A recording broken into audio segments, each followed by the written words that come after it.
Donc, moi, je suis fondateur d'une agence qui s'appelle Upscale Web et qui s'intéresse justement à toutes ces problématiques data. C'est intéressant puisqu'on a eu beaucoup l'angle médical finalement dans la recherche, mais pas forcément le patient, si ce n'est son intérêt médical qu'il y a derrière. Et pour en parler, j'aimerais prendre l'exemple de Jean. Jean a 50 ans, Jean est parisien, il a un smartphone, il a une montre connectée, c'est quelqu'un de très urbain, il aime beaucoup se déplacer. Jean, il n'a jamais eu de problème de santé. Pour dire, il a passé peut-être 2 fois chez le médecin sur les 20 dernières années. Et puis un jour, il se sent essoufflé, il a des douleurs thoraciques. Du coup, sous le conseil d'un ami, il prend son smartphone, regarde son application préférée et se renseigne justement sur savoir comment avoir rendez-vous avec le médecin. Il tombe sur une application qui permet de prendre rendez-vous.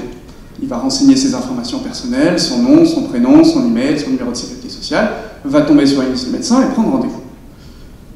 Sans le savoir, Jean, il vient de communiquer des informations personnelles qui sont quand même relativement confidentielles, ce qu'on appelle de la first party data, qui a été donnée à cette plateforme.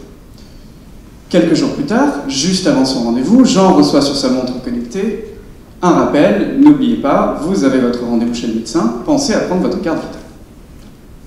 Jean va chez le médecin lui conseille justement d'aller voir un radiologue, pour des examens supplémentaires, puis de consulter un cardiologue.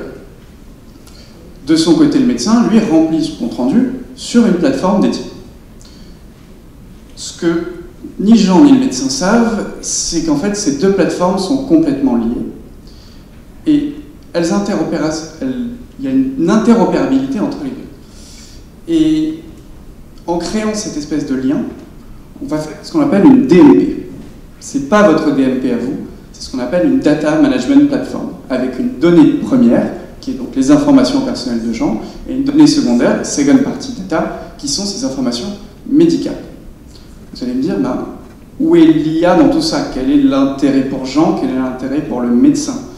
Pour Jean, c'est très simple, c'est qu'il a reçu des notifications, c'est qu'on lui a rappelé qu'il devait aller à son rendez-vous à telle date, à tel endroit, mais c'est aussi d'avoir accès à ses informations de santé de manière très rapide en disant que j'ai été voir tel médecin et qu'il m'a dit ça. Pour le médecin, ça permet quand même un suivi du parcours de soins qui est plutôt intéressant. C'est aussi dans la recherche notamment de détecter des patterns, des tendances notamment dans tous les cas cliniques qu'on a pu observer. Mais il y a un troisième intérêt. Et c'est celui auquel il faudrait qu'on pense un petit peu plus, et notamment dans une histoire d'éthique. C'est celui de sa montre connectée. Parce que sa montre connectée, en fait, c'est la troisième partie, c'est la third party data. C'est elle qui va acheter à la première et à la deuxième société les informations. Pour qui? Pour quoi faire? Je suis un organisme de crédit et ma montre connectée sait que je fais peu de sport. Et en plus, j'ai toutes les informations médicales. Du coup, mon taux d'intérêt va augmenter. Je suis un vendeur de vélo, je ne fais pas assez de sport, on va me proposer une publicité ciblée pour que j'achète un vélo. Je suis une agence de voyage, je vais pouvoir faire de la publicité auprès de gens pour lui dire de se reposer. Voilà. Donc il faut vraiment penser aussi aujourd'hui, on se dit l'intelligence artificielle c'est bien, ça nous permet de nous faciliter la vie, mais de l'autre côté, pour le patient qui est finalement devenu un client, l'exploitation de cette donnée peut se retourner contre lui. Voilà. Merci.